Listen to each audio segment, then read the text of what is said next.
الحمدللہ رب العالمین واشهد ان لا الہ الا اللہ وحدہ لا شریک لہ واشهد ان محمدا عبدہ ورسولہ وبعد۔ اصول ایمان کی شرح اللہ کے فضل و کرم سے اور اس کی توفیق سے آپ کے سامنے مسلسل کی جا رہی ہے۔ آج کا جو باب ہے وہ یہ ہے طلب حدیث اور مسلمانوں کے لیے خیر خواہی کرنے کی فضیلت۔ اس باب کے اندر دو باتیں بیان کی گئی ہیں، ایک تو طلب حدیث کی فضیلت بیان کی گئی ہے اور ایک مسلمانوں کے لیے اور جو مسلمانوں کے حکمراں ہیں ان کی خیر خواہی بیان کی گئی ہے۔ لہذا اس کے اندر گویا کی دو موضوع ہیں، دو باتیں ہیں، اس لیے آج کے درس میں ہم جو پہلا موضوع ہے، اس باب کا جو پہلا جز ہے اس کے تعلق سے ہماری گفتگو ہوگی اور وہ طلب حدیث کی فضیلت کے تعلق سے۔ آئیے حدیث پوری پڑھتے ہیں، لیکن ایک جز پر آج ہم آپ کے سامنے گفتگو کریں گے انشاءاللہ العزیز۔ مصنف فرماتے ہیں عن ابن مسعود رضی اللہ تعالی عنہ قال قال رسول اللہ صلی اللہ علیہ وسلم۔ عبداللہ بن مسعود رضی اللہ تعالیٰ عنہ سے روایت ہے، وہ کہتے ہیں کہ اللہ کے رسول صلی اللہ علیہ وسلم نے فرمایا نضر اللہ عبدا سمع مقالتی، اللہ رب العالمین اس بندے کو، اس آدمی کو تر و تازہ رکھے، اس کی حفاظت کرے اور اسے نور عطا کرے جو میری بات کو سنتا ہے یا جس نے میری بات سنی، فحفظھا، اسے اس نے کیا کیا؟ یاد کیا، میری بات کو اس نے یاد کیا، ووعاھا، اور اسے سمجھا، واداھا، اور اسے ادا کیا، لوگوں تک پہنچایا۔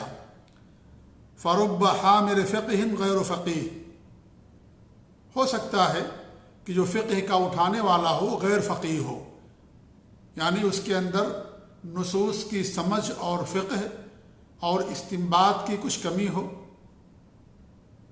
ورب حامل فقہ الی من هو افقہ منہ، اور ایسا بھی ہو سکتا ہے کہ جو فقہ کا اٹھانے والا ہو وہ ایسے آدمی کی طرف حدیث کو لے کر کے جائے یا فقہ کو جو اس سے زیادہ سوجھ بوجھ اور فقہ والا ہو سکتا ہے، کیونکہ مراتب ہیں علماء کے، سارے علماء ایک درجے کے نہیں ہوتے، سارے فقہاء ایک درجے کے نہیں ہوتے، مراتب ہیں ان کے۔ ہو سکتا ہے جسے حدیث یاد ہو، اس حدیث کے اندر جو مسائل ہیں اس پر اس کی نظر نہ ہو، اور ہو سکتا ہے کہ جس آدمی کو سنانے جا رہا ہے اسے اس حدیث کے بارے میں مسائل پر گہری نظر ہو اور استنباط کرے۔ اس لیے آپ دیکھیں کہ ایک حدیث انسان کوئی بیان کرتا ہے تو کبھی اس حدیث کے تحت دو تین مسئلے کوئی بیان کرتا ہے، اور جب کوئی دوسرا عالم ہوتا ہے اس حدیث کے تحت دسیوں مسائل بیان کر دیتا ہے اور وہ ساری استنباط کرتا ہے۔ تو یہ جو صلاحیت ہوتی ہے یہ مختلف ہوتی ہے۔ ہو سکتا ہے کسی کو نصوص یاد ہوں، لیکن اس نصوص کے اندر جو معانی ہیں، جو فوائد ہیں اور جو فقہ ہے وہ اس کے بارے میں اسے مکمل جانکاری نہ ہو، ایسا ہو سکتا ہے۔ جیسے حدیث کی روایت کرنے والے تھے، انہوں نے حدیثیں یاد کی، بڑی ذمہ داری ادا کی، انہوں نے حدیثوں کو یاد کیا، اسے لوگوں تک پہنچا دیا، سنا دیا، لیکن اس حدیث کے جو معانی ہیں، وہ حدیث کی کن چیزوں پر دعوت کرتی ہے، اس حدیث کے اندر کتنے فوائد ہیں، کتنے مسائل ہیں جو استنباط کیے جا سکتے ہیں، وہ ساری باتیں ان کی نظر سے غائب تھی۔ جس نے سنا، جو علماء اور فقہاء اور محدثین تھے، انہوں نے حدیثوں کو بھی یاد کیا اور اس کے تحت مسائل بھی بیان کیے۔ تو یہ فرق ہوتا ہے، اور کوئی ضروری ہے کہ کسی آدمی کے پاس ہر طرح کا علم ہو۔ حدیثوں کو یاد کرنا یہ بہت بڑے کمال کی بات ہے، بڑی فضیلت کی بات ہے، بڑے شرف کی بات ہے۔ ایسے لوگوں کے لیے ہمارے نبی نے دعا فرمائی ہے جو آپ کی حدیثوں کو سنتا ہے، اسے یاد کرتا ہے اور اسے لوگوں تک پہنچاتا ہے۔ جی، پھر اس کے بعد ہمارے نبی نے کیا فرمایا؟ ثلاث لا یغل علیہن قلب مسلم، تین خصلتیں ایسی ہیں جن کے اندر وہ خصلتیں پائی گئیں تو اس کے دل کے اندر کسی بھی مسلمان کے خلاف کوئی حسد نہیں ہو سکتا، کوئی کینہ اور کپٹ نہیں ہو سکتا۔ لا یغلو، یہ غل سے ہے، یعنی اور غل کے معنی ہوتے ہیں حسد کے، بغض کے، عداوت کے، دشمنی کے، اور اس کا ایک معنی یہ بیان کیا گیا کہ یہاں پر لا یغلو ہے، اور یغلو اغلال سے یعنی خیانت کے معنی میں. تو جن کے اندر یہ 3 خصلتیں پیدا ہو گئیں، جس کے دل میں یہ 3 چیزیں پائی گئیں، یا جس کے یہاں یہ 3 خصلتیں پائی گئیں، تو اس کے اندر کبھی بھی کسی مسلمان کے خلاف کوئی خیانت وہ نہیں کر سکتا. جی کون 3 چیزیں ہیں؟ اخلاص الامر للہ، اللہ کے لیے خالص عمل کرنا، اور نصیحت للمسلمین، اور مسلمانوں کے لیے خیر خواہی کرنا، اور دیگر روایتوں کے اندر وہ نصیحت لائمۃ المسلمین، جو مسلمانوں کے حکمراں ہیں، سربراہ اور خلیفہ، ان کے لیے خیر خواہی کرنا. وہ لزوم و جماعتہم، تیسری بات ہمارے نبی نے فرمائی کہ مسلمانوں کی جماعت کو لازم پکڑنا. فإن دعوتہم تحیط من ورائہم، کیونکہ ان کی جو دعا ہے ان کے پیچھے سے وہ محیط ہے، یعنی ان کی دعا قبول کی جاتی ہے، اور اس طریقے سے وہ شیطان کے مکر سے، فریب سے بچتے ہیں، دشمنوں کے غلبے سے محفوظ رہتے ہیں، اور اس طریقے سے مسلمان کی دعا ان کے لیے قبول کی جاتی ہے. اور ایک معنی اس کا یہ بیان کیا گیا فإن دعوتہم تحیط من وراءہم، کہ ان کی جو دعوت ہے وہ کیا ہے؟ جو ان کے پیچھے ہیں، یعنی ان کے علاوہ جو لوگ ہیں ان کو شامل ہوتی ہے. اور شیخ صالح فوزان حفظہ اللہ نے اس کا معنی یہی بیان کیا ہے. وہ فرماتے ہیں الدعوت الی الاسلام، کہ یہاں پر دعوت سے مراد کیا ہے؟ اسلام کی طرف لوگوں کو دعوت دینا. وَأَنَّهُ إِذَا اجْتَمَعَ الْمُسْلِمُونَ، اور جب مسلمانوں کے اندر اجتماع رہے گا، سب متحد رہیں گے، فإن دعوتہم الی الاسلام، تو ان کو اسلام کی طرف لوگوں کا بلانا، تحیط من وراءہم، جو ان کے علاوہ ہیں ان تک کیا ہوگی؟ پہنچے گی. بمعنی انہا تصل الی من سواہم من الخلق، یعنی ان کی دعوت کیا ہوگی؟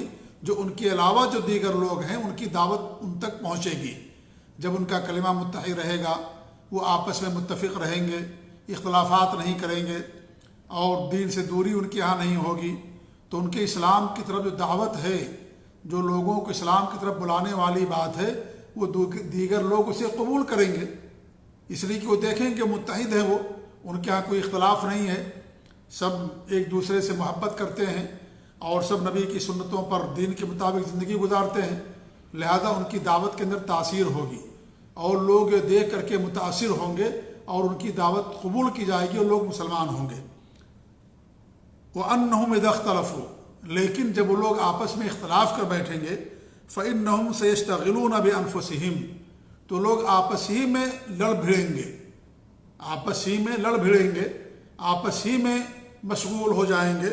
وَسَتَنْقَطِعُ الدَّعْوَةُ الَّتِي أُمِرُوا بِهَا، اور وہ دعوت جس کا انہیں حکم دیا گیا ہے وہ منقطع ہو جائے گی، یعنی لوگوں کو دین کی طرف بلانا، یہ جو حکم دیا گیا ہے وہ ختم ہو جائے گی، اور لوگوں کو اس کی طرف نہیں بلائیں گے. لقولہ تعالی، جیسا کہ اللہ تعالیٰ کے فرمان ہے وَلْتَكُن مِّنْكُمْ أُمَّةٌ يَدْعُونَ إِلَى الْخَيْرِ، تم میں سے ایک ایسی امت یا جماعت ہونی چاہیے جو خیر کی طرف لوگوں کو بلائے.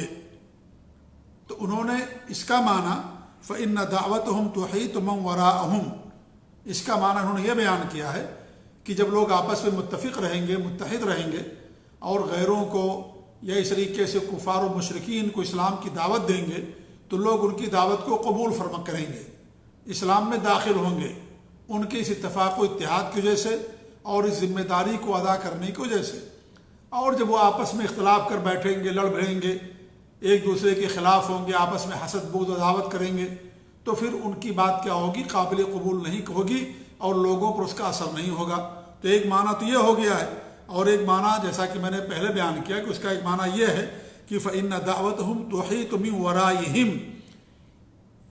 من ورائہم بھی پڑھا گیا ہے یہ، تو اس کا مطلب یہ ہوگا کہ مسلمانوں کی جو دعا ہے وہ کیا ہوگی؟ وہ محیط ہوگی ان کو، لہذا یہ ان کی حفاظت کرے گی. دعا، ان کی دعا کے ذریعے سے اللہ تعالیٰ ان کی حفاظت کرے گا، گمراہی سے حفاظت کرے گا، اور شیطان کے مکر سے حفاظت کرے گا، اور اس طریقے سے انہیں دین پر اللہ رب العالمین قائم رکھے گا. یہ معنی ہے. تو گویا کہ اس کے 2 معنی ہیں.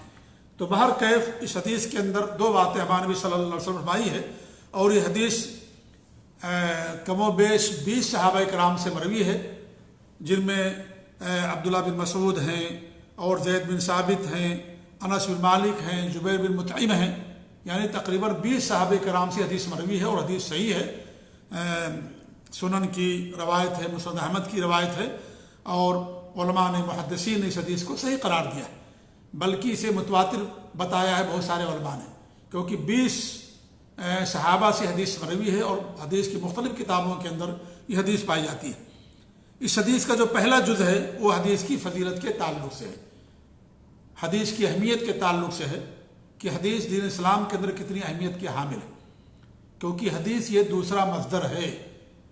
دین اسلام کے 4 مصادر ہیں، قرآن، حدیث اور نمبر 3 قیاس، صحیح قیاس جو کتاب و سنت کی نصوص پر مبنی ہو۔ یہ تیسری چیز اجماع ہے، اجماع، لیکن اجماع کے لیے شرط یہ ہے کہ ثابت شدہ اجماع ہے۔ ایسا نہ ہو کہ انسان اجماع کا دعویٰ تو کرے لیکن اجماع حقیقت میں نہ ہو۔ تو اجماع جیسے مان لیجئے قادیانیوں کے کفر پر اجماع، اس دور کی بات سمجھ لیجئے آپ، یا صحابہ کرام کے زمانے کی بات لے لیجئے، ابو بکر صدیق رضی اللہ تعالیٰ عنہ کی خلافت پر اجماع، عمر فاروق رضی اللہ تعالیٰ عنہ کی خلافت پر اجماع، اور اس طریقے سے عثمان غنی رضی اللہ عنہ کی خلافت پر اجماع، اور اس طریقے سے آپ دیکھیں جمع قرآن پر اجماع، اور ابو بکر عمر رضی اللہ تعالیٰ عنہما کو حضرت عائشہ کے گھر میں دفن کرنے پر اجماع۔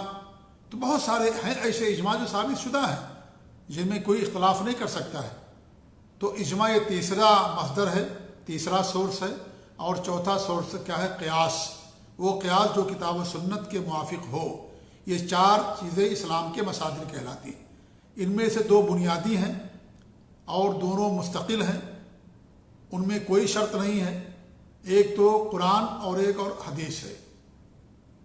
قرآن جیسے وہی ہے ایسے حدیث بھی وہی ہے، دونوں اللہ رب العالمین کی طرف سے ہیں۔ قرآن اللہ تعالیٰ کا کلام ہے، حدیث ہمارے نبی صلی اللہ علیہ وسلم کا کلام ہے، لیکن دونوں حدیثیں ہیں۔ اللہ رب العالمین دونوں کو نازل کیا ہے۔ وما ينطق عن الهوى ان هو الا وحی یوحی، آپ کی زبان سے وہی نکلتا ہے جو اللہ رب العالمین آپ کی طرف وحی کرتا ہے۔ تو وحی ہے وہ آپ نے زبان سے جو کچھ فرمایا وہ سب کے سب کیا ہے؟ وحی ہے۔ تو قرآن بھی وہی اور حدیث بھی وہی ہے۔ اور اس طریقے سے قرآن کے اندر جہاں جہاں بھی الکتاب اور الحکمہ ایک ساتھ آیا ہے وہاں پر حکمت سے مراد حدیث ہی ہے، جیسا کہ امام القیم رحمۃ اللہ علیہ نے اور دیگر محدثین اور علماء نے اس بات کو بڑی صراحت کے ساتھ ذکر کیا ہے کہ قرآن میں جہاں بھی اللہ رب العالمین نے الکتاب والحکمہ، جیسے کہ اللہ نے فرمایا یعلمہم الکتاب والحکمہ، کہ وہ تمہیں کتاب اور حکمت کی تعلیم دیتے ہیں، تو یہاں کتاب سے مراد تو قرآن اور حکمت سے مراد کیا ہوگی؟ حدیث ہوگی۔ اس پر کیا ہے امام القیم رحمۃ اللہ علیہ نے یعنی یہ قول بیان کیا ہے، اور اکثر محدثین کا، سلف کا یہی قول ہے کہ الکتاب اور حکمت سے مراد کیا ہے؟ قرآن، کتاب سے اور حکمت سے مراد اللہ کے رسول صلی اللہ علیہ وسلم کی حدیثیں ہیں۔ تو حدیث بھی وہی ہے، وہ بھی حجت ہے، وہ بھی دلیل ہے، دونوں اللہ رب العالمین کی طرف سے ہیں، دونوں اللہ رب العالمین کی طرف سے ہیں۔ حدیث قرآن کا بیان ہے۔ اللہ فرماتا ہے ثم ان علینا بیانہ، قرآن کے بیان کرنے کی ذمہ داری ہماری ہے۔ تو اللہ نے قرآن کو کہیں مختصر یعنی کہیں اختصار کے ساتھ اللہ نے کوئی مسئلہ بیان کیا، اور اسی بات کو کہیں اللہ رب العالمین نے تفسیر کے ساتھ بیان کیا، اور حدیثوں کے اندر بھی بیان کروایا اپنے نبی کے ذریعے، اپنے نبی پر وحی اتاری۔ تو حدیث بھی اللہ رب العالمین کی طرف سے ہے۔ کوئی اگر حدیث کا انکار کرتا تو وحی کا انکار کر دیتا ہے۔ وحی کا انکار کفر ہے، یہ وحی کا انکار کفر ہے۔ اور حدیث دین کے اکثر مسائل حدیثوں کے اندر ملیں گے، قرآن کے اندر سارے مسائل نہیں بیان کیے گئے۔ قرآن کے اندر بنیادی باتیں بیان کی گئی، اصول اور ضابطے بیان کیے گئے، لیکن تفصیلات حدیثوں کے اندر بیان کی گئی۔ اور قرآن کریم کے اندر 100 سے زیادہ آیتیں ہیں جن میں اللہ رب العالمین نے اپنے نبی کی اطاعت کرنے کا حکم دیا ہے، بلکہ نبی کی اطاعت اللہ تعالیٰ کی اطاعت ہے، کیونکہ آپ اللہ کی طرف سے نبی ہیں، اللہ رب العالمین نے آپ کو بھیجا۔ ایک حدیث آتی ہے، صحیح بخاری اور مسلم کی روایت ہے کہ ہمارے نبی صلی اللہ علیہ وسلم کے پاس کچھ فرشتے آئے اور آپ سوئے ہوئے تھے، تو انہوں نے کہا کہ تمہارے ساتھی کے لیے ایک مثال ہے۔ تو فرشتوں نے کہا کیا مثال ہے؟ بیان کیجیے۔ تو انہوں نے بیان کیا کہ ان کی مثال ایسی ہے کہ جیسے ایک آدمی نے گھر بنایا اور اس کے اندر دعوت رکھی، کھانا رکھا، اور پھر داعی بھیجا کہ جاؤ لوگوں کو بلا کر کے لے کر آؤ اس دسترخوان پر حاضر ہونے کے لیے۔ تو جس نے دعوت دینے والے کی دعوت قبول کی وہ آیا، گھر میں بھی داخل ہوا، اور اس طریقے سے وہ اس دسترخوان سے کھایا بھی، اور جس نے داعی کی بات نہیں مانی تو گھر میں بھی داخل نہیں ہوا اور نہ ہی اس دسترخوان میں سے کچھ اس نے کھایا۔ تو فرشتوں نے کہا کہ اس کی تعبیر بیان کرو، اس کی تعبیر بیان کرو، کیا اس کا مطلب ہے تاکہ سمجھ جائیں۔ تو انہوں نے کہا کہ اس کی مطلب یہ ہے کہ الدار الجنہ، جو دار ہے، گھر ہے، وہ جنت ہے۔ اور ظاہر بات ہے گھر کس نے بنایا؟ اللہ رب العالمین نے بنایا ہے۔ وہ داعی محمد صلی اللہ علیہ وسلم، اور داعی کون ہے؟ محمد صلی اللہ علیہ وسلم ہے۔ گھر کیا ہے؟ جنت۔ جنت کس نے بنائی؟ اللہ تعالیٰ نے بنایا۔ اور داعی کون ہے؟ محمد صلی اللہ علیہ وسلم ہے۔ کس نے آپ کو بھیجا؟ اللہ رب العالمین نے آپ کو بھیجا۔ آپ تو خود بخود نہیں آئے، اللہ رب العالمین نے آپ کو نبوت دی اور آپ پر وحی اتاری اور آپ کو آخری نبی بنا کر کے دنیا کے اندر بھیجا۔ تو آپ اللہ کی طرف سے نبی ہیں، اللہ کی طرف سے آپ مبعوث ہیں، اللہ نے آپ کو پسند کیا اور منتخب کیا انسانوں میں سے اور آخری نبی بنا کر کے آپ کو بھیجا۔ اللہ فرماتا ہے کہ اللہ اعلم حیث یجعل رسالتہ، اللہ رب العالمین کس کو جو ہے اپنا پیغام کس کو دے گا، اللہ تعالیٰ زیادہ بہتر جاننے والا۔ تو اللہ رب العالمین نے آپ کو منتخب کیا، نبیوں کو منتخب کیا، آپ کو تمام نبیوں کا سردار بنایا۔ تو آپ اللہ کی طرف سے ہیں، جنت بھی اللہ نے آپ بنائی۔ تو جو آپ کی بات مانے گا وہ جنت میں جائے گا گھر میں، اور جو نہیں مانے گا وہ جہنم کے اندر جائے گا، جنت کے اندر نہیں جائے گا۔ تو یہ جو روایت ہے، پھر اس کے بعد کیا فرماتے ہیں؟ فمن اطاع محمدًا فقد اطاع اللہ، جس نے محمد صلی اللہ علیہ وسلم کی اطاعت کی اس نے اللہ کی اطاعت کی۔ ومن عصى محمد فقد عصى اللہ، اور جس نے محمد صلی اللہ علیہ وسلم کی نافرمانی کی وہ آپ پر ایمان نہیں لایا، اس نے اللہ کی نافرمانی کی۔ وہ محمد صلی اللہ علیہ وسلم فرق بین الناس، اور محمد صلی اللہ علیہ وسلم لوگوں کے درمیان تفریق کرنے والے، یعنی کون مومن ہے کون مومن نہیں ہے۔ جو آپ پر ایمان لائے، آپ کی باتوں کو مانے، آپ کی دعوت قبول کرے وہ مسلمان ہے، مومن ہے، اور جو آپ کی باتوں کو نہ مانے، آپ کی حدیثوں کو نہ مانے، وہ مومن نہیں ہے، وہ کافر ہے۔ اسے بخاری کی روایت ہے۔ تو آپ اللہ کی طرف سے نبی ہیں، اسے نبی کے اطاعت اللہ تعالیٰ کے اطاعت ہے۔ قرآن میں اللہ نے بیان فرمایا وَمَن يُطِعِ الرَّسُولَ فَقَدْ أَطَاعَ اللَّهَ، جس نے رسول کی اطاعت کی اس نے اللہ کی اطاعت کیا۔ کتنی آیات ہے قرآن مقدس کے اندر، اس لیے نبی کی حدیثوں کا انکار قرآن کریم کا انکار ہوتا ہے۔ جی اللہ رب العالمین نے قرآن کریم کے اندر کتنی آیتوں میں فرمایا۔ ایک آیت میں اللہ فرماتا ہے کہ فَلَا وَرَبِّكَ لَا يُؤْمِنُونَ حَتَّى يُحَكِّمُوكَ فِيمَا شَجَرَ بَيْنَهُمْ، تیرے رب کی قسم ہے وہ مومن نہیں ہو سکتے جب تک کہ وہ تجھے اپنا حکم نہ مان لے اپنے اختلافات میں۔ یہ اس آیت کا شأن نزول ہے۔ وہ شأن نزول یہ ہے کہ عبداللہ بن زبیر رضی اللہ تعالیٰ عنہ تھے اور کوئی اور صحابی تھے، تو اپنے کھجور کے باغ کو پانی دینے کے تعلق سے دونوں میں کچھ اختلاف ہو گیا۔ عبداللہ بن زبیر رضی اللہ تعالیٰ عنہ کا جو باغ تھا وہ نہر کے قریب تھا، اس کے بعد ان کا باغ تھا۔ تو انہوں نے کہا کہ پہلے ہم سیراب کریں گے اس کے بعد تم۔ تو اللہ کے رسول، اور حق بھی یہی ہے، اللہ کے رسول کے پاس آئے تو ہمارے نبی نے کہا کہ پہلے تم کر لو اس کے بعد ان کو دو۔ تو ان کو انسان ہونے کے ناطے تھوڑی سی جو دوسرے صحابی تھے رضی اللہ تعالیٰ عنہ کے دل کے اندر کچھ بات آ گئی، تو انہوں نے کہا کہ تمہارے چونکہ یہ رشتہ دار ہیں اس لیے آپ نے ایسا فیصلہ کیا ہے۔ تو اللہ رب العالمین نے آیت اتاری فَلَا وَرَبِّكَ لَا يُؤْمِنُونَ حَتَّى يُحَكِّمُوكَ فِيمَا شَجَرَ بَيْنَهُمْ، جو اختلاف ہو جائے اس کے بارے میں جب تک وہ آپ کو اپنا حکم نہ بنا لیں اس وقت تک وہ مومن نہیں ہو سکتے۔ اب آپ یہ بتائیں یہ جو اختلاف ہوا جس مسئلے میں، کیا اس مسئلے کو اللہ رب العالمین نے کہیں قرآن کریم کے اندر بیان کیا ہے؟ قطعاً نہیں ملے گا آپ کو۔ پورا قرآن پڑھ جائیے، وہ آپ کو بات نہیں ملے گی کہ کس مسئلے میں اختلاف ہوا تھا۔ اسی مسئلے کی بنا پر اللہ رب العالمین نے فرمایا کہ وہ مومن نہیں ہو سکتے۔ اس مسئلے کا ذکر قرآن کریم میں نہیں ہے، اور اس مسئلے میں نہ ماننے کو جیسے اللہ نے کہا کہ وہ مسلمان نہیں ہو سکتے، جو آپ کے فیصلے کو نہ مانے، جو آپ کے فیصلے کو نہ مانے مسلمان نہیں ہو سکتے۔ تو اس سے کیا ثابت ہوا؟ اس سے جو واضح طور پر بات ثابت ہوتی کہ حدیث کا ماننا ضروری ہے۔ اللہ نے وہ فیصلہ نہیں بیان کیا، وہ مسئلہ نہیں بیان کیا قرآن کریم کے اندر، لیکن اس کے بابت حکم نازل فرمایا کہ جو آپ کی باتوں کو نہ مانے، انکار کر دے، وہ مومن نہیں ہے۔ اپنی قسم اللہ رب العالمین نے کھائی، فَلَا وَرَبِّكَ، تیرے رب کی قسم ہے۔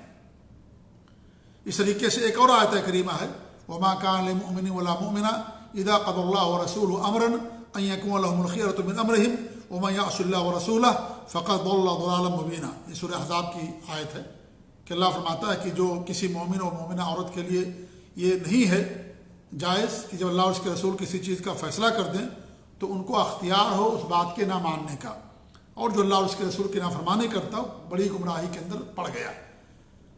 یہ جو آیت ہے اس کے بارے میں بھی اکثر محدثین اور مفسرین کا کہنا یہ ہے کہ یہ زینب بنت جہش کے جو گھر والے تھے ان کے بارے میں نازل ہوئی. اللہ کے رسول صلی اللہ علیہ وسلم زید جو غلام تھے ان کا رشتہ لے کر کے گئے تھے زینب بنت جہش کے ساتھ، لیکن ان کے گھر والوں کے اندر بھائیوں میں کچھ تھوڑی سی یعنی تنگی آ گئی، کیونکہ ایک انسان ہونے کے ناطے سے چیز آ سکتی ہے جی، کیونکہ وہ آزاد تھی. حضرت زینب بنت جہش قریش خاندان کی چشم و شراب، اور یہ زید رضی اللہ تعالیٰ عنہ یہ کیا تھے؟ غلام تھے. تو ان کے دلوں کے اندر کوئی ایسی بات آ گئی تو اللہ رب العالمین نے آیت کریمہ کو نازل فرمایا. وہ یہ بات بھی اللہ نے قرآن کریم کے اندر نہیں بیان کی، حدیثوں کے اندر یہ چیز بیان کی گئی. تو اس سے معلوم ہوتا ہے ان تمام آیات سے دلیلوں سے کہ حدیث حجت ہے، حدیث کا ماننا بھی انسان کے لیے بہت ضروری ہے. اللہ کے رسول کی حدیث ہے کل امتی یدخل الجنہ الا من ابا، میری امت کا ہر بندہ جنت میں داخل ہوگا مگر جو میرا انکار کرے گا. لوگوں نے کہا من ابا، کون انکار کر سکتا آپ کا؟ قال من اطاعنی دخل الجنہ، جس نے میری اطاعت کی جنت کے داخل ہوگا. ومن عصانی فقط ابا، اور جس نے میری نافرمانی کی وہ کیا کیا؟ اس نے میرا انکار کر دیا. صحیح بخاری کی روایت ہے. اسے نبی کی اطاعت یہ جنت میں جانے کا ذریعہ ہے، نبی کی باتوں کا نہ ماننا یہ گمراہی ہے اور جہنم میں انسان جائے گا. اگر آپ کی تمام باتوں کا حدیثوں کا انکار کر دیتا تو مسلمان ہی باقی نہیں رہتا. اس نے وحی کا انکار کر دیا، اس نے وحی کا انکار کر دیا. اللہ رب العالمین نے دنیا کے اندر 1,24,000 انبیاء اور رسول بھیجے. اللہ نے سب کو قرآن کی کتاب نہیں دیا، سب کو اللہ رب العالمین نے کتاب نہیں دیا. چند نبیوں کو اللہ نے رب العالمین نے کتاب دی. جو اور نبی تھے جن کو کتاب نہیں ملی تو ان کی قوم کے لوگ ان کی کیسے اتباع کرتے تھے؟ اگر آج کے جو منکرین حدیث ہے جو حدیثوں کو نہیں مانتے، سوال یہ ہے کہ جن کو حدیث دی ہی نہیں گئی، یہ کتاب نہیں دی گئی جن نبیوں کو، تو ان کی قوم کے لوگ کیسے ان کی باتوں کو مانتے تھے؟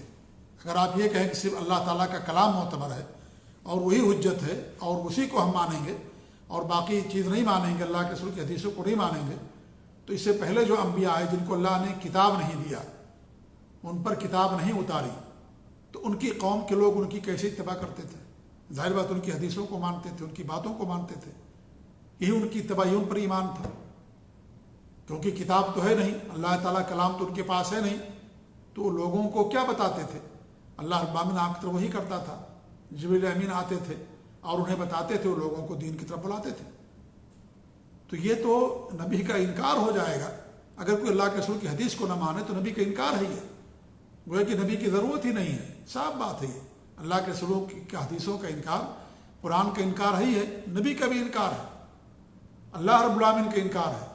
اللہ کے انتخاب میں کیڑے نکالنا، نعوذ باللہ من ذالک. اللہ نے آپ کو نبی بنا کر کے بھیجا تو نبی کا مطلب کیا ہو؟ اگر حدیثوں کی ضرورت نہیں تھی تو اللہ رب العالمین کیوں یعنی نبی بنایا آپ کو؟ اور قرآن اللہ نازل کر دیتا اور کہتا لے جاؤ اس کے اوپر عمل کر لو، خلاص کافی تمہارے لیے. نبی کی ضرورت کیا تھی؟ لیکن اللہ رب العالمین نے آپ پر دین اتارا اور دین کی بیان کرنے کی ذمہ داری اللہ رب العالمین نے آپ کو دی. وَأَنزَلْنَا إِلَيْكَ الذِّكْرَ لِتُبَيِّنَ لِلنَّاسِ مَا نُزِّلَ إِلَيْهِمْ. ہم نے آپ کی طرف ذکر کو، دین کو نازل کیا تاکہ آپ لوگوں کو کھول کھول کر کے بیان کر دیں. اِنَّا نَحْنُ نَزَّلْنَا الذِّكْرَ وَإِنَّا لَهُ لَحَافِظُونَ. ہم نے ذکر کو نازل کیا، دین کو، اور اس کی حفاظت کی ذمہ داری ہماری. پورا دین ذکر سے مراد ہے، صرف قرآن نہیں مراد ہے، پورا دین مراد ہے. اللہ نے جو اوپر سے اتارا ہے وہی اتاری ہے اور وہی کتاب و سنت کا نام. لہذا پورا دین یہاں پر ذکر سے مراد ہے. اور اختلاف کی صورت میں اللہ رب العالمین نے ہمیں کیا حکم دیا ہے؟ فَإِن تَنَازَعْتُمْ فِي شَيْءٍ فَرُدُّوهُ إِلَى اللَّهِ وَالرَّسُولِ. اگر تمہارا کسی بھی مسئلے میں اختلاف ہو جائے تو اللہ اور اس کے رسول کی طرف لوٹا دو. دینی مسئلے میں اختلاف ہو گیا، اللہ اور اس کے رسول کی طرف لوٹا دو. اللہ اور اس کے رسول کی طرف، اللہ کی طرف قرآن، رسول کی طرف آپ کی حدیث ہے. اگر حدیثیں حجت نہیں ہیں تو اللہ نے کیوں فرمایا نبی کی طرف لوٹا دو، ان کی حدیثوں کی طرف لوٹا دو؟ اس کا مطلب کہ حجت اس پر عمل کیا جائے گا. اور پھر نبی صلی اللہ علیہ وسلم نے جب حج کیا تو کیا فرمایا تھا کہ فَلْيُبَلِّغُ الشَّاهِدُ الْغَائِبَ مِنْكُمْ، جو تم میں حاضر ہیں وہ جو غائب ہیں نہیں موجود ہیں ان کو میری بات یہ پہنچا دو۔ آپ نے جو خطبہ دیا تھا اور جو تعلیمات دی تھی، جو ہدایات جاری کی تھی، فرمایا تھا جو آپ نے، ان کو ساری انسانیت تک پہنچانے کا آپ نے حکم دیا تھا۔ اس میں تو قرآن کا ذکر نہیں ہے، اور وہ باتوں کو اللہ رب العالمین نے قرآن کریم میں بیان بھی نہیں کیا ہے، اور ہمارے بھی فرماتے ہیں کہ ہماری اس بات کو لوگوں تک پہنچا دو۔ تو اگر آپ کی بات حجت نہیں ہے، معتبر نہیں ہے، اور اس بات کو نہیں مانا جائے گا تو پھر آپ نے کیوں لوگوں کو پہنچانے کا حکم دیا؟ اور پھر صحابہ کرام نے کیوں ساری حدیثیں یاد کی؟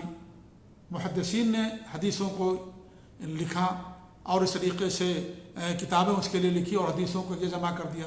جو پہلے سینہ بسینہ چلا آ رہا تھا حدیثیں موجود تھیں، ایسا نہیں کہ حدیثیں تیسری صدی کے اندر یا دوسری صدی کے اندر جو ہے حدیثیں گڑھی گئی، پیدا کی گئی، نعوذ باللہ، نہیں، حدیثیں موجود تھیں لیکن لوگوں کے سینے میں تھیں۔ جیسے قرآن بھی موجود تھا، لکھا ہوا بھی موجود تھا اور لوگوں کے سینے میں موجود تھا، حدیثوں کا بھی معاملہ یہی تھا، حدیثیں بھی کچھ لکھی ہوئی تھیں اور کچھ لوگوں کے سینے میں تھی۔ آپ نے شروع میں حدیثوں کو لکھنے سے منع کر دیا تھا کہ قرآن اور حدیث میں کہیں گڑبڑ نہ ہو جائے، اختلاط نہ ہو جائے، دونوں مل نہ جائیں، اس لیے آپ نے منع کر دیا۔ بعد میں آپ نے اجازت دے دی، اکتبوا لابی شاہ، اور اس طریقے سے کہ ابو شاہ کے لیے لکھ دو، آپ نے لکھ کر کے دیا ان کو۔ اور صلح حدیبیہ میں باقاعدہ آپ نے جو ہے لکھا، حضرت علی نے لکھا، اور اس طریقے سے بہت سارے حضرت علی کے پاس بھی تھا کچھ لکھا ہوا، اور بہت سارے صحابہ کرام ہیں، ابو ہریرہ رضی اللہ عنہ کے پاس، عبداللہ بن عمر کے پاس، جابر رضی اللہ عنہ کے پاس، بہت سارے صحابہ کرام جن کے پاس لکھی ہوئی بہت ساری چیزیں تھیں۔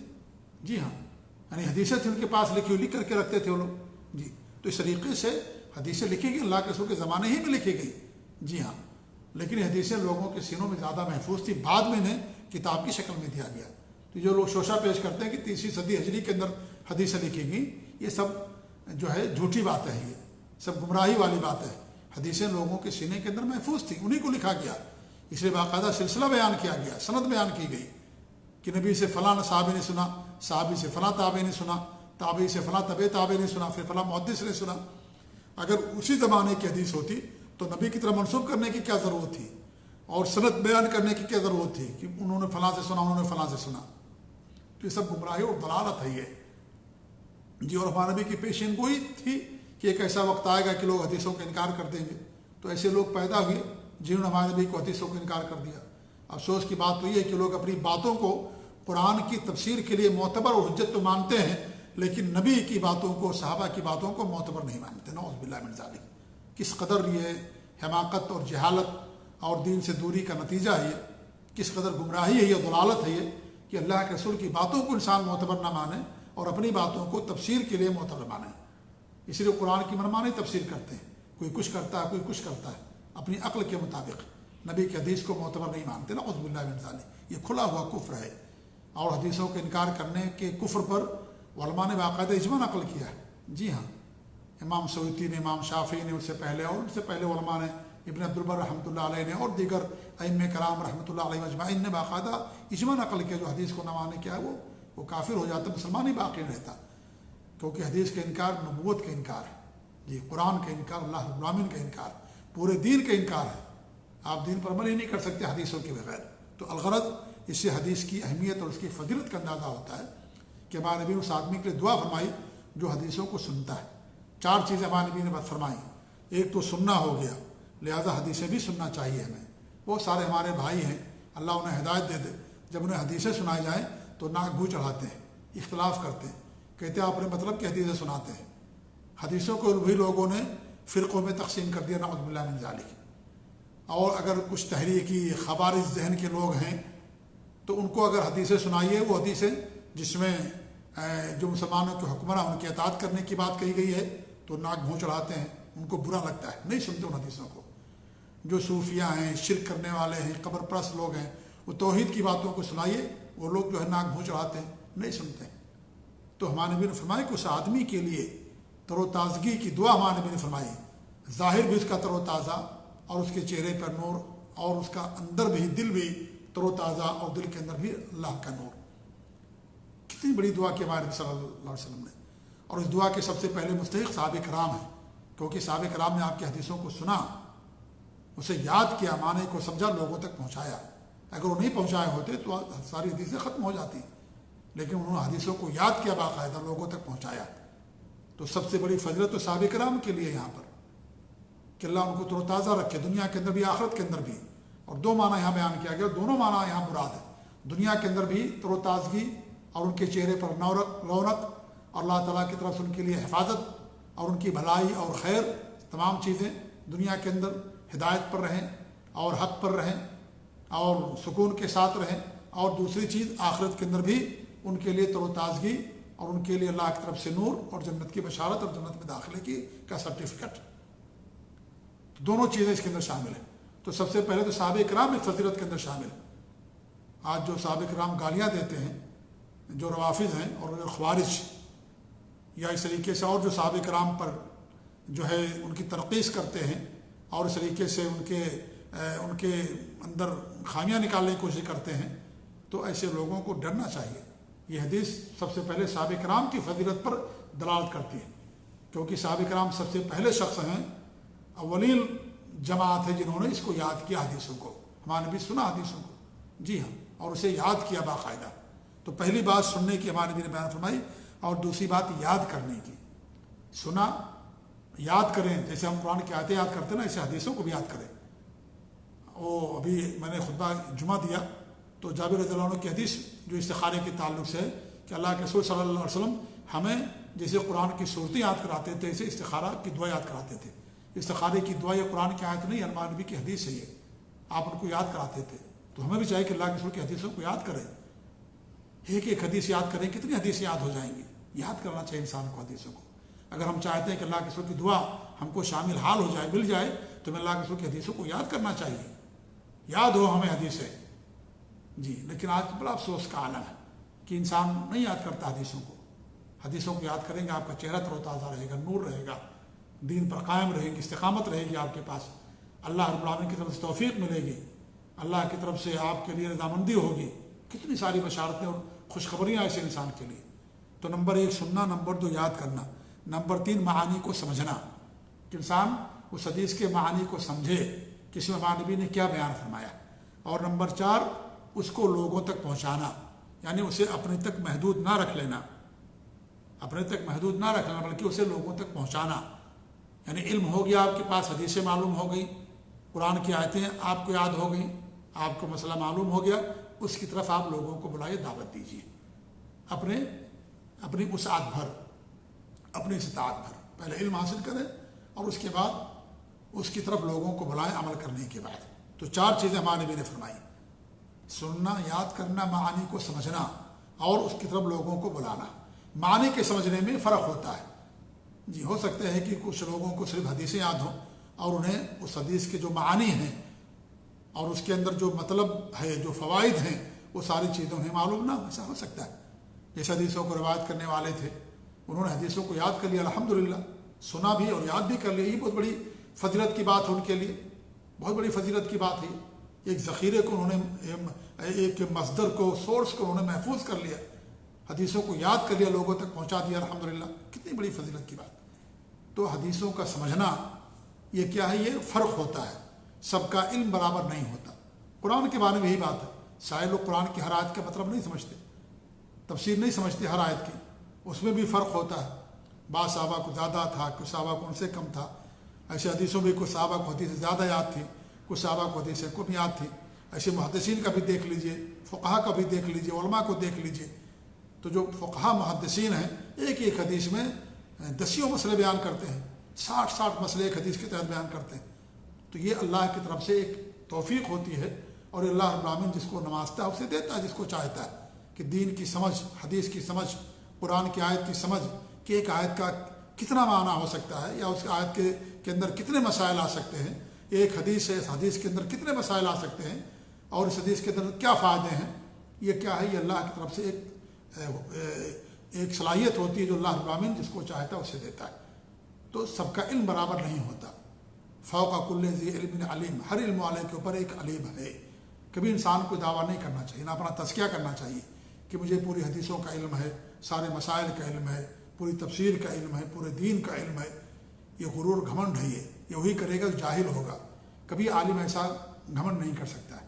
جو حقیقت میں عالم ہے، جو حقیقت میں اللہ تعالیٰ سے ڈرنے والا ہے، کیونکہ علم کا نام خشیت ہے۔ جو متواضع اور خاکسار ہوگا کبھی بھی ایسا دعویٰ نہیں کرے گا، اور جو حقیقی عالم ہوگا وہ کبھی بھی نہیں کہے گا مجھے سب کچھ معلوم۔ جی ہاں، کوئی کبھی ایسا کوئی نہیں کہے، اور کوئی کہہ دیتا ہے، کہتا ہے تو سمجھ لیجیے متکبر انسان ہے، گھمنڈی ہے، اور حقیقت میں وہ عالم ہے بھی نہیں، وہ سمجھ لیجیے جاہل ہے۔ وہ جو یہ دعویٰ کرے، گھمنڈ کرے کہ مجھے سب کچھ آتا ہے، اور سب کو حقیر سمجھے، سب کو نیچا جانے اپنے سامنے، کسی کی عزت نہ کرے، اور علماء کی باتوں کو نہ مانے نہ سنے، اپنے غرور گھمنڈ کے سامنے کچھ چیزیں معلوم ہو گئی تو انسان سمجھتا ہے کہ میں سب سے بڑا عالم ہو گیا۔ تو کیا یہ جہالت ہے؟ اس کی جہالت کی انتہا بھی ہے، جہالت کی شروعات بھی ہے، سمجھ لیجیے حماقت ہے یہ۔ اس لیے علم انسان کے اندر تواضع اور خشیت پیدا کرتا ہے، اللہ کا خوف پیدا کرتا ہے، لہذا جو حقیقی عالم ہوگا کبھی بھی اس طرح کی حرکت نہیں کرے گا۔ جی ہاں، تو وہی بات ہمارے نبی نے فرمائی فربما حامل فقہ غیر فقیہ، ہو سکتا ہے جسے حدیث یاد ہو، اس حدیث کے اندر جو معانی ہے تمام اس کا کی سمجھ اسے نہ ہو، اور جس کو پہنچانے والا اس زیادہ جان جائے، اس سے مسائل مستنبط کر لے، زیادہ اس کو سمجھ میں آ جائے، ہو سکتا ہے ایسا ہو سکتا ہے۔ بلکہ ایک عالم سے بڑھ کر کے اس کا طالب علم سمجھنے والا ہو سکتا ہے۔ ایک عالم استاذ ہے، اس کی قدر ہے، اس کا مقام اور مرتبہ ہے، لیکن ایک طالب علم ہے، اس کو اللہ نے زیادہ سوچ بوجھ دیا اور وہ اپنے استاد سے آگے نکل گیا۔ اب آپ دیکھیں امام بخاری رحمۃ اللہ علیہ وہ بھی تو شاگرد تھے نا، یا اور جو ائمہ گزرے ہیں وہ بھی شاگرد تھے، اور لیکن وہ اپنے اپنے علماء سے اور اساتذہ سے آگے نکل گئے، اللہ ان کو زیادہ علم دے دیا، تو ہو سکتا ہے ایسا۔ جی ہاں، تو یہ اس میں کوئی عیب کی بات نہیں ہے۔ یہ انسان کے اندر تواضع ہونا چاہیے، اللہ کا خوف ہونا چاہیے، خشیت ہونی چاہیے، کبھی غرور اور گھمنڈ انسان کے اندر نہیں آنا چاہیے۔ تو اس سے حدیث کی اہمیت معلوم ہوئی کہ حدیث یاد کرنا، سننا، سنانا، پڑھنا، پڑھانا، لکھنا، لکھانا، اس کی شرح کرنا، اس کو عام کرنا، اسے یاد کرنا کتنی بڑی فضیلت کی بات ہے کہ ایسے آدمی کے چہرے کو اللہ تعالیٰ تو تازہ رکھتا ہے، اسے دین پر قائم رکھتا ہے، اور اس طریقے سے آخرت میں بھی اس کے لیے اللہ رب العالمین کی طرف سے رضامندی حاصل ہوگی۔ یہی پر آج اپنی بات ختم کرتے ہیں انشاءاللہ۔ جو حدیث کا اگلا ٹکڑا ہے، اگلا جز ہے، انشاءاللہ اس پر آنے والے ہفتے کو ہماری گفتگو ہوگی۔